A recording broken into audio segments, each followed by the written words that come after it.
राधेचं स्वावलंबन, स्त्रीची खरी ताकद. अनेक कथांनी आपल्यासमोर एक चित्र उभं केलंय. एक डोळ्यांत सतत पाणी असलेली, विरहात असणारी आणि कृष्णाच्या वाटेकडे डोळे लावून बसलेली राधा. पण खरंच राधेची ही एकच बाजू होती का? जाणून घेऊया आजच्या भागात. नमस्कार, मी राधेकामध्ये तुमचं मनापासून स्वागत आहे.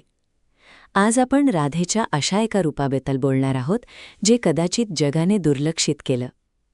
आजचा आपला विषय आहे राधेचं स्वावलंबन, स्त्रीची खरी ताकद.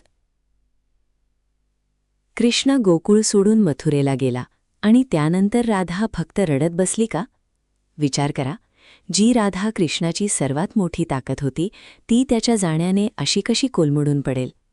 कृष्णाने मथुरा सांभाळली, पण मागे गोकुळाला कोणी सांभाळलं? ती राधा होती. कृष्णाच्या अनुपस्थितीत राधेने संपूर्ण वृंदावनाला आधार दिला. तिने आपली कौटुंबिक आणि सामाजिक कर्तव्ये अतिशय खंबीरपणे पार पाडली. ती रडत बसली नाही, तर ती गोकुळाची सर्वात मोठी शक्ती बनली.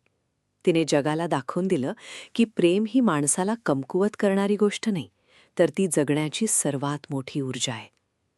आजच्या काळात आपण स्त्रिया जेव्हा करिअर आणि कुटुंब किंवा प्रेम आणि कर्तव्य या दोन चाकांवर आपला संसार आणि आयुष्य चालवतो, तेव्हा आपल्याला अनेकदा तारेवरची कसरत करावी लागते.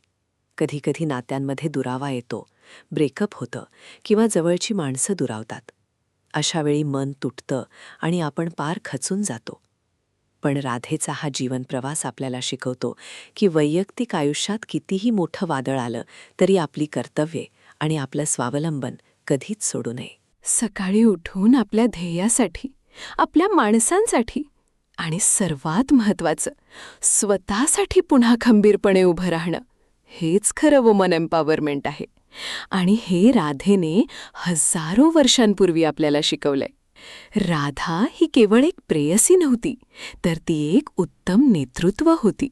ती एक जबाबदार स्त्री आणि स्वावलंबनाचं सर्वात मोठं प्रतीक होती.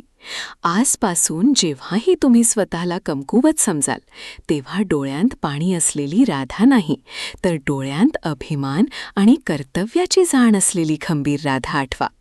तुम्हाला राधेचं हे खंबीर रूप कसं वाटलं?